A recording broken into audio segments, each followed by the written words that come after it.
This is the food forest Namibia, and we spread permaculture into Africa. So this is a couple of old chilies and green peppers and so on that's been neglected in the field close to the area where the workers eat lunch. And Immo decided to revigorate it. So he's cleaning the land. He'll be using the little branches and bushes and things like that as a mulch around them. Then he'll be planting new chilies. There's all kinds of different chilies in here. Be planting new chilies in here and make it a chili garden for them. This is some moringas. It's now I think 2 years old. They died in the winter completely back, and they came back looking like this. They are now all over, and they should be stronger next season. Seems like every year they become a little bit stronger. So there's moringas all over the place here. There's some lucerne, some corn, and that's been planted a little bit late. And so two things. I made an awesome rain video, got wiped from my device, from my cell phone. Videos was backed up. I'm trying to get that back. That might be coming out a bit later, and that shows how the swales are doing. There's some footage of rain at Thomas's house, and all of that is gone, but we're trying to get all of that back. So that's the first thing. Second thing, as I walk to Lucas, is we recently reached 1 million views. I didn't even know that that was a thing or a goal to aim for. That's why we didn't celebrate it. Some of the viewers just pointed out that we reached 1 million views. Just want to show you 2 days later, and the river is completely dry again almost. All the water just runs into the ground. All of this was flooded into such an extent that you couldn't walk through here, and everything is just dry again. Anyway, so we reached 1 million views, but look at the stat on the screen, and you'll notice how long it took before things kicked off. There's 2 lessons I learned from that. Is first, be consistent. Since I posted consistently, views has taken off. Now this is not only for YouTube, this is I think for life. Since I became more consistent in what I'm doing, the plants has grown better, my people are happier, my channel does better. Consistent in taking steps towards the same goal, spreading permaculture into Africa and filming it. And so I want to give hope to people. If you're doing something and it seems like you're not reaching anything, it takes time. You can see that took 4 years, I think, from the first video to now. And you can see the stats just exploded. Takes time, and if you can manage to do it consistently, it just blows progress out of its socks. So Damien's forest I've recently given to Lucas to manage, and he's been planting loads of things, mulching, doing all sorts of cool things. And then this morning I said to him, listen, I'm tired of walking through the friendly forest without being able to see where I go. And just wait for him to come past here quickly. And thorns, dorings. He's talking about these things on my face. I see there's more blood again. I walked with somebody through the swales yesterday, some of the new swales, to show them what we've done, and the thorns got me. Okay, so Lucas has been trying to open a path in the friendly forest for us, so that I can walk easier when I'm filming rain videos, and so that we can see where what is and we can plant it. And we're in the meantime we're using the grass then as food for the horses. Now the whole plot, just want to show you something here quickly. Whole plot is filled with these bean plants everywhere. So we've been eating beans like crazy, and most of them haven't even fruited yet. So Other thing is the whole plot is filled with sunflower seeds. Sunflowers. You can see all of that is sunflowers. So we'll be having sunflowers like crazy. Okay, so it seems like this is where it ends. Oh no, there's still a little bit of a path there. Yeah, you can see African smile. Like that. And here you can see the elephant grass. Oh, there's a snail. Don't see those guys often. We have a snail. Doesn't seem like something you need to be excited about. Question for today. Do you think I should cut this elephant grass now and split this bulb into many more? Or do you think I should wait until next season? We still have about a month of growth left, so everything will be able to settle again, I believe. And I'd like a vote in the comments of whether we should split this or not.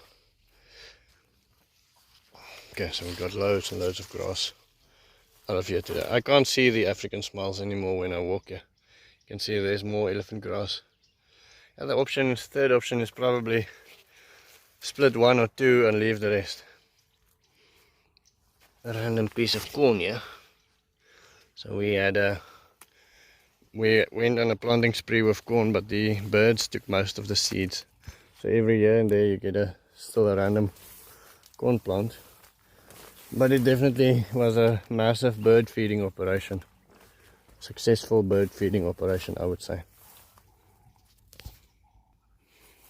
And then these little oaks. I've been showing to you guys now for the last couple of months. They're called armored crickets. And they've grown up nicely. We have so much life that the amount of armored crickets normally is a big pest. But we have so much life now that they actually don't bother me. It's a cricket that I can't find a use for. The chickens don't enjoy them. And I don't enjoy them. So I don't know what to do with them. Here you can see another one. Hey, that is something bigger. If you zoom in, I always say zoom in on permaculture. You can see one there. You can see one there. You can see one there. You can hear them fall all over the place. You can see one there. See one here. As you walk, you can hear them fall and run. So they are everywhere. If this was a drought here, then this would have been a terrible, terrible thing. Somebody said, "Are you not scared of snakes?" Yes, we have too much. You can see water standing in the veld. Elephant grass doesn't seem to mind standing in the water. So that is a wonderful thing.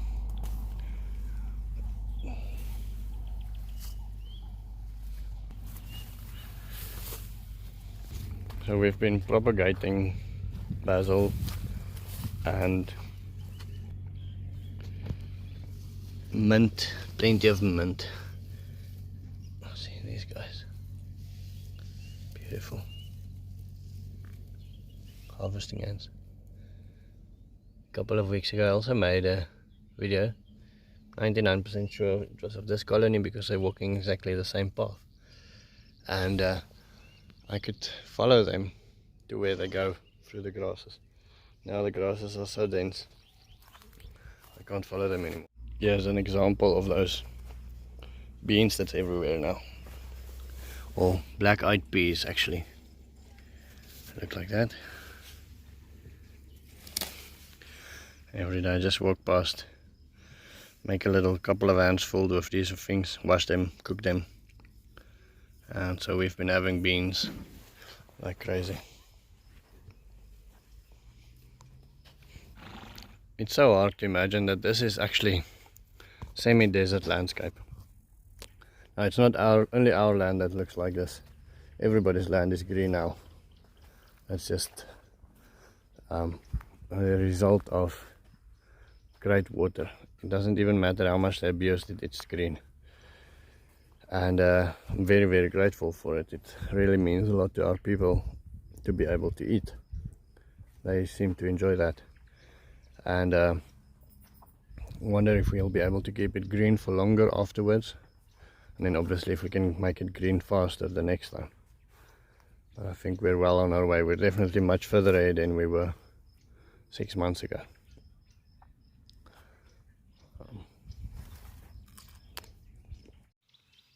I've been eating those beans, so my whole mouth is filled with beans now. Andre asks, how did I learn about permaculture? He wants to retire on a farm in Spain, and he wants to know how I learned permaculture. Now, obviously a fantastic way to learn permaculture is to go do a PDC, permaculture design course, with somebody that knows more than I do. However, it's not always possible. People say, I want to do permaculture, but I want to go do a PDC course first. And I want to tell you how I did it. I didn't have money to almost feed my family. Definitely didn't have money for a PDC course when I started. Things have changed. My family is eating well. We have exciting things happening in our lives, and we are able to help many people as well.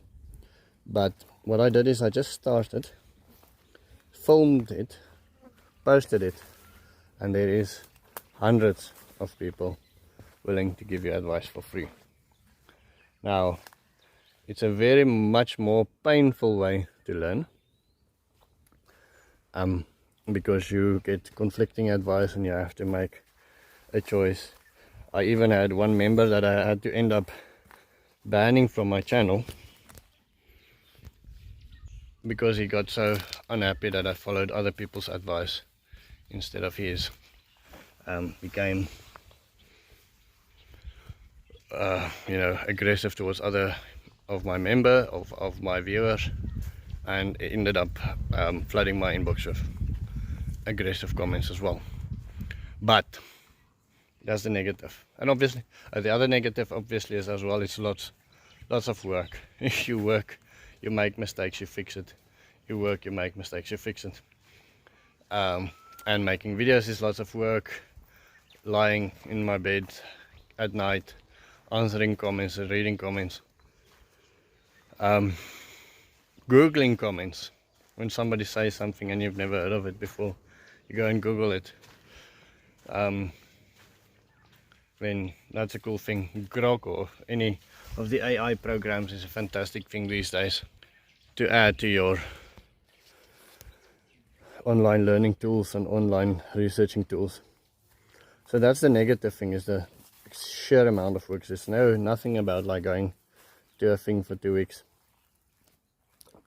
on a PDC course for 2 weeks in Jordan and learning from a great guy like Jeff Lawton or something like that. That would have been awesome. It's nothing like that. It's really, really hard work. I'm slipping. I want to show you the river, but I'm slipping. But I think that the hands-on experience, coupled with the crazy mistakes we make and the crazy amounts of mistakes we make. I'm going to show you the pics, but they are not very screen friendly at the moment because of the messiness of the cage. Hold on a second. We do put fresh mulch in here daily, and they have some dry spots there to lie. Buffalo is now placed 1 generation back of the new pigs. He doesn't grow, he eats. Buffalo is our pet pig, the one, that colorful one there. He doesn't grow, he just eats. Anyway, the sheer amount of mistakes we make and physically doing the work, I believe, teaches us a lot more about what works here than I would have learned from a PDC done in Jordan. You have to start and do it. And do what you can. If you can dig 1 hole, dig 1 hole. If you can plant 1 chili plant, plant 1 chili plant. If that's it. And then listen to people. One of my mentors always said, you're always going to find people prettier, stronger and more wealthy than you. That's just the way it is. Listen to those people and hope that they are the ones that's more intelligent than you. you know, there's always somebody stronger than you, somebody more intelligent than you. Don't listen to the ones that's just prettier than you. Listen to the ones that's more intelligent than you. Do it. Ask for feedback. Do it. Ask for feedback. Numerous times I made a video just to go back the next day. For instance, those garden beds. Go back the next day, change the garden beds, the sizes. Then I have to separate between comments saying, listen, I really want you to make the garden beds 1.2 meters and your path should be a meter. Somebody else said, listen, I want your garden beds to be 75 on top. Pathway is 30 centimeters. You have to sort of decide then for yourself. But then you do it and you learn, you make mistakes and you learn. If I had to do permaculture over again, I would do it that way. Because I intend to do spread permaculture into Africa, I would go and do a PDC anyway. But if I wasn't on a mission and I didn't need some authority to say, listen, I did a PDC and this is the results, then I would have just done it, learned from the internet, learned from YouTube. So if you're just doing it for yourself, I would do it that way. Hence being opened. Right, and that is the end of my story. Thank you very much for watching. I hope you have a blessed weekend. This is Sunday today. I will see you tomorrow and we will continue working on Thomas's house tomorrow. Have a wonderful day.